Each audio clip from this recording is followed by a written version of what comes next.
unafahamu ya kwamba unaweza ukawa na mwanamke na akawa anakusaliti pasi na wewe kufahamu, lakini inaweza ikawa na yeye pia hafahamu kama huo ni moja ya usaliti. Sasa mimi nitakutajia aina 5 za usaliti wa mwanamke ambao yeye anaweza asifahamu, lakini wewe pia mwanaume unaweza usifahamu. Lakini leo kupitia hii video utafahamu hizi aina 5 za usaliti wa mwanamke ambao umejificha. Karibu sana, ni Mbeki Crispin, hii ni Mbeki TV. Kama wewe ni mgeni katika channel yangu, naomba usipite bila kusubscribe, kwa maana hapa ndo mahali pekee ambapo tunaongea swala zima la mahusiano na ndoa kwa upana. Lakini pia kama una changamoto yoyote, unahitaji ushauri kutoka kwangu, mimi nakukaribisha sana. Namba zangu za simu ndo hizo hapo, nitafute WhatsApp.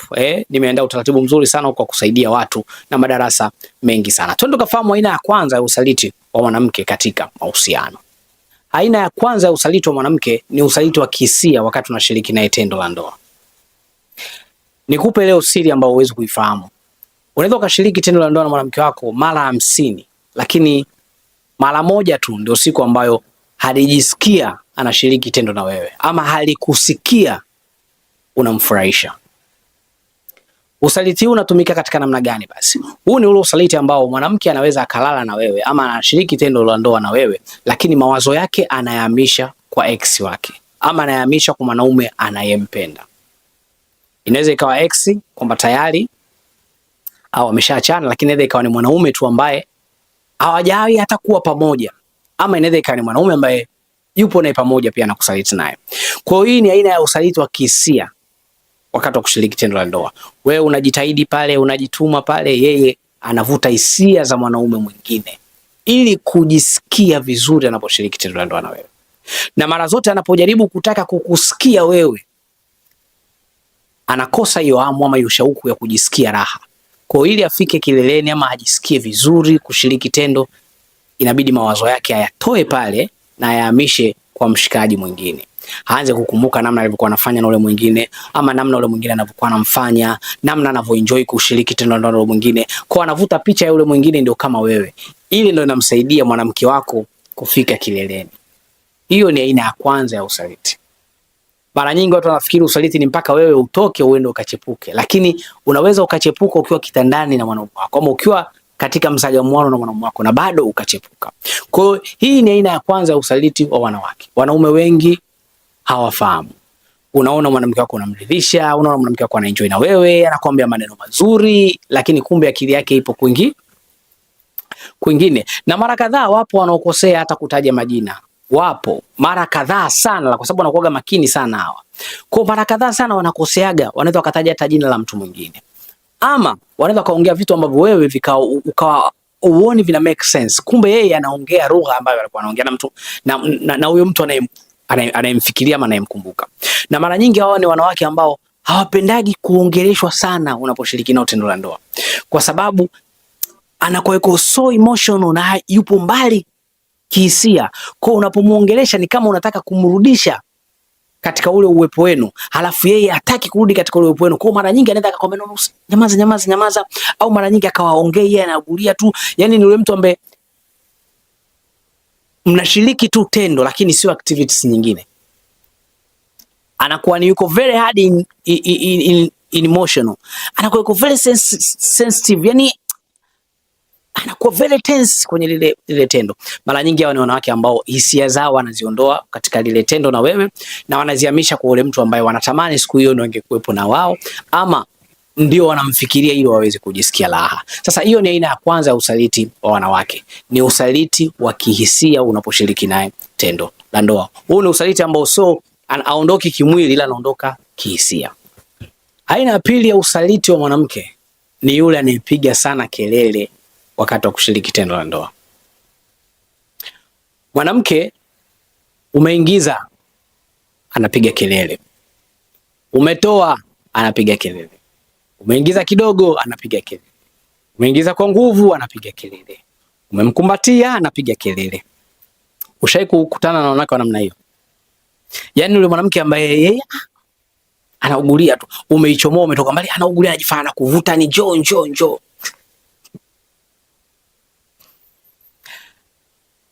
Ushakutana na mwanamke huyo ambaye kelele ni nyingi sana?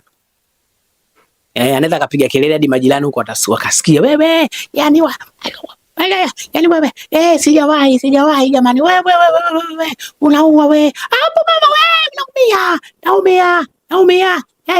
Rudisha nyuma. Umeisogeza kwa mbali, umeitoa kidogo kwa mbali, anajifanya naumia hapo, basi ishi hapo. Ukiingiza inaingia yote, lakini anajifanya ishi hapo. Umetoa makelele, umeweka makelele.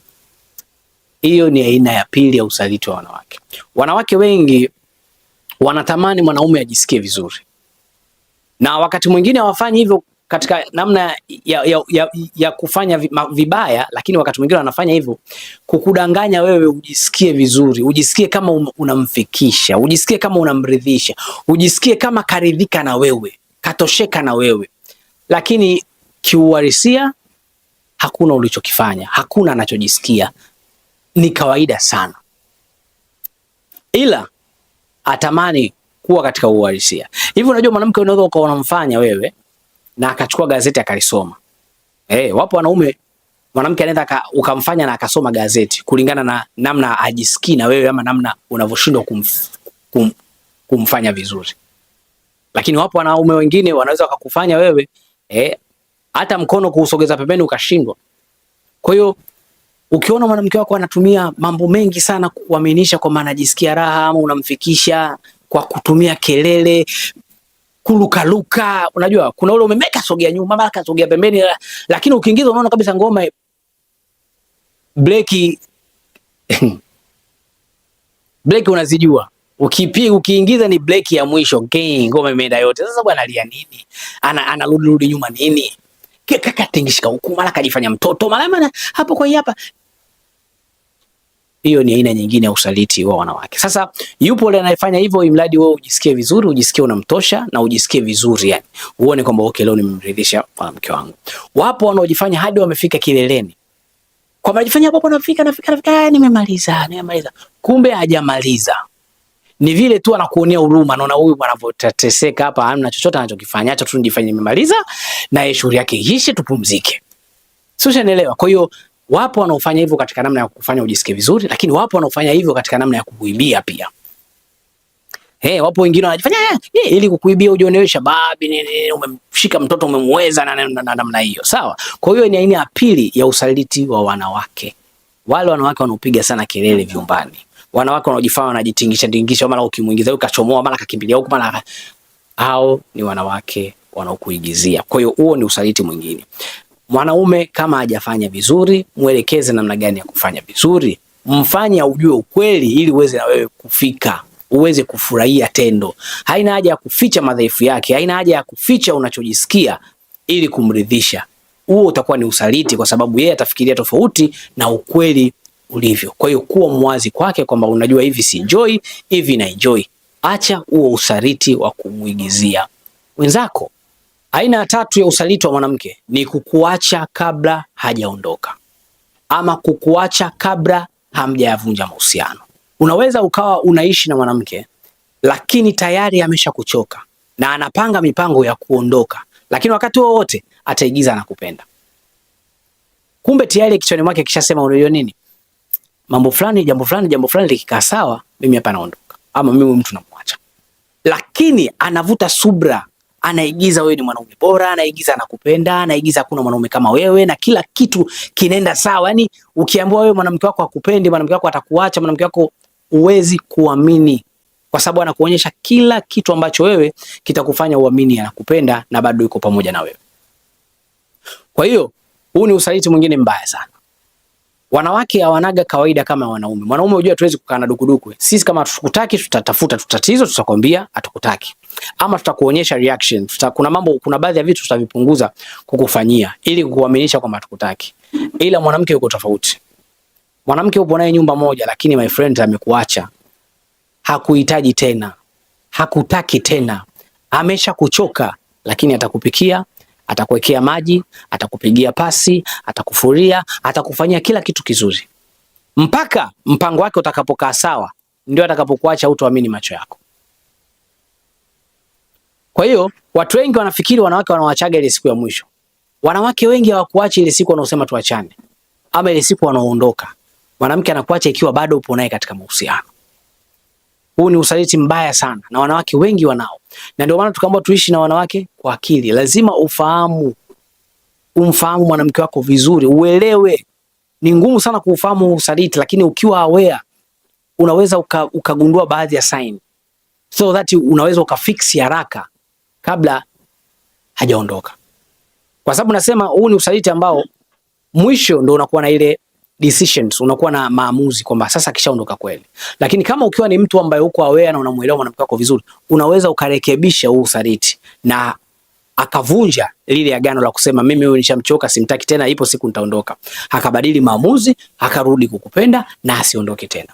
Lakini ukiwa hauwezi kuelewa mabadiliko hayo, basi jua utaishi na mwanamke wako mwaka mzima ama miaka miwili ama miaka mitatu, lakini mwenzako anasubiria one chance one goal. Anasubiria nafasi moja tu ya kukuacha. Kwa maana hupo naye ndani, lakini yeye hayupo na wewe tena. So ushanielewa? Huo ni moja ya usaliti ambao wanawake wengi wanao katika mahusiano na wanaume hatufahamu. Kwa leo hii, kwa sababu mwanamke wako yupo na wewe, usifikiri ndo anakupenda, usifikiri ndo hawezi kukuacha. Pengine ameshakuacha. Kwa hiyo ni lazima wakati wote tuwe tunawaangalia wanawake zetu. Wapo sawa?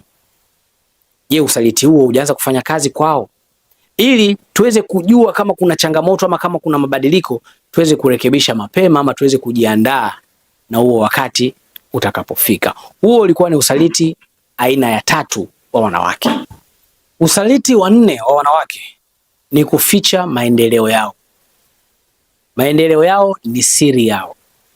Wanawake wengi wanaamini watakapomweka wazi mwanaume wake juu ya maendeleo yake au ya maendeleo yao, kutawanyima support kutoka kwa wanaume ama kutawafanya wale wanaume wajimilikishe hayo mafanikio yao. Mara nyingi wanawake wengi mafanikio yao wanahesabu kama yao, sio yenu pamoja. Tofauti na wanaume. Mwanaume mafanikio yake anaweza akayaona ni ya mkewe pia au ya mwanamke wake pia. Lakini wanawake hawapo hivyo. Kwa hiyo mara nyingi wanaficha mafanikio yao, wewe mwanaume usiweze kuyajua kwa hofu ya kuona utakosa support. Wakikuomba tena vihela utashindwa kuwapa kwa sababu utaona nao wana mafanikio, ama utaanza kuwekea jealous, mtaanza kuleta mtafaruku ndani ya nyumba, ama utajimilikisha mafanikio yake yawe kama ya kwako.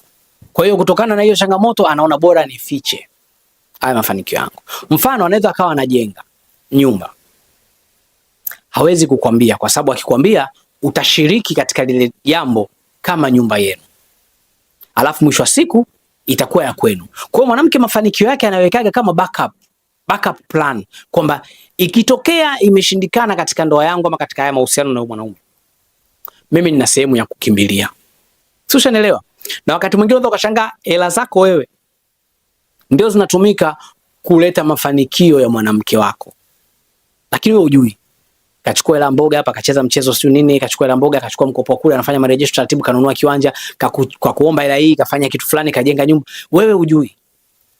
Kama unafahamu kuna story ishaye kutokea, kuna baba mmoja, sijui ni mkoa, nadhani ni mkoa gani, sijui Dar es Salaam huu, ameenda kupanga nyumba ya mkewe. Kakaa takriban miaka 5 kama sikosei. Kumbe nyumba ni ya mke wake. Mke wake kamdanganya, nyumba tumepanga. Kwa baba analipa kodi, mke ndo anaichukua ile kodi. Na tena kodi ikicheleweshwa, mwanamke anamwambia bwana, baba mwenye nyumba baba mkali, tutatimuliwa mume wangu, tulipe kodi, tarehe zinafika hizo. Kumbe kodi bado anaichukua, anaiweka hapa na anaendeleza maendeleo mengine. Na ile nyumba imejengwa kwa ajili ya mume wake.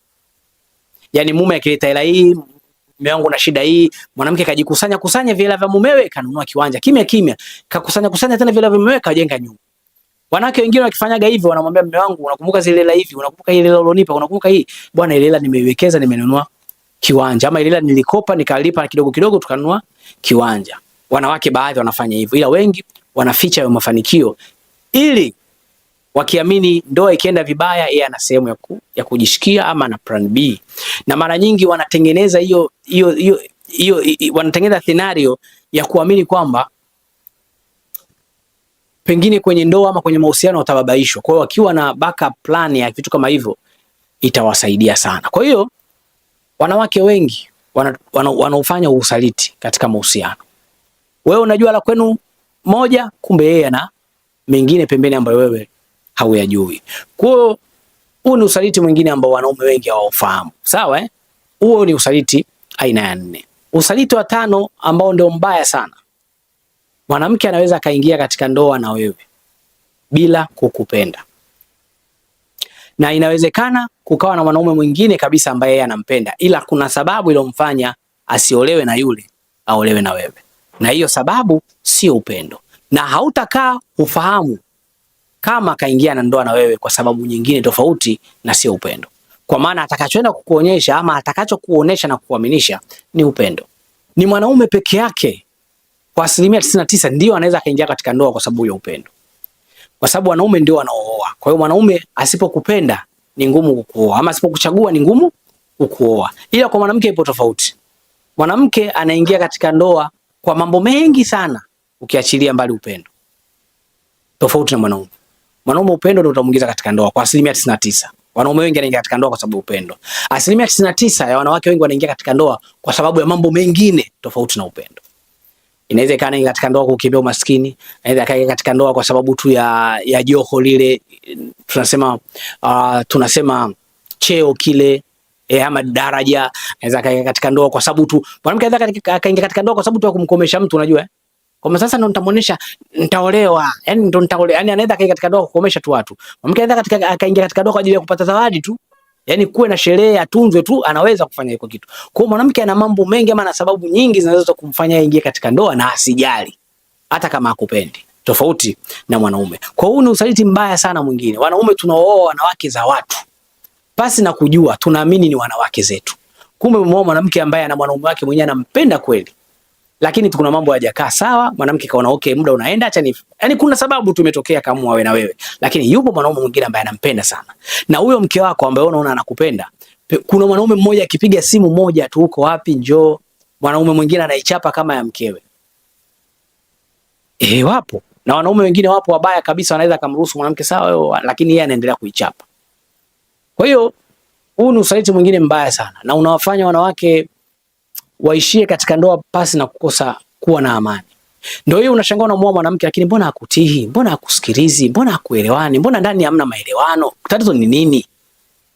Kumbe yupo pale kimwili, sio kihisia, sio kiupendo, sio kiutiifu. Shanifahamu, anatamani hiyo nafasi yako ingekuwa ya mwanaume mwingine ndio wewe ambaye yule anayempenda. Na ndio maana tuliambiwa mwanaume mpende mke wako na mke mtii mume wako. Ndio maana wakaambiwa watutii tu, sio tupende, kwa sababu kuhusiana na swala la upendo hatuwezi kuwa na uhakika na mwanamke hata siku moja, sawa? Kwa hiyo usitake mwanamke akupende, kwa sababu mwanamke anaweza akawa anampenda mwingine tu lakini kaolewa na wewe. Ila mwache mwanamke akutii. Kwa sababu kuhusiana na upendo it's very complicated kwa mwanamke. Sawa sawa? Sasa haya yalikuwa ni mambo matano, ama hizo zilikuwa ni aina 5 za usaliti wa mwanamke. Kama leo hii ulikuwa unaona haya mambo si usaliti ama hayapo katika kundi la usaliti, leo nataka nikwambia haya mambo yapo katika kundi la usaliti. Na kama wewe mwanamke unataka usiwe msaliti, basi anza kubadilisha haya mambo katika maisha yako.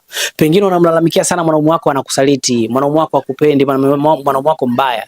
Labda yeye usaliti wake ni wawazi wa kuonekana, lakini wewe usaliti wako pengine umejificha katika maeneo niliyosema mimi. Kuanzia leo ukiona wewe ni miongoni mwa watu wa wanawake ambao wana aina hizi za usaliti, na kuomba ubadilike, kwa sababu hiyo pia ni moja ya usaliti unaofanya katika mahusiano yako.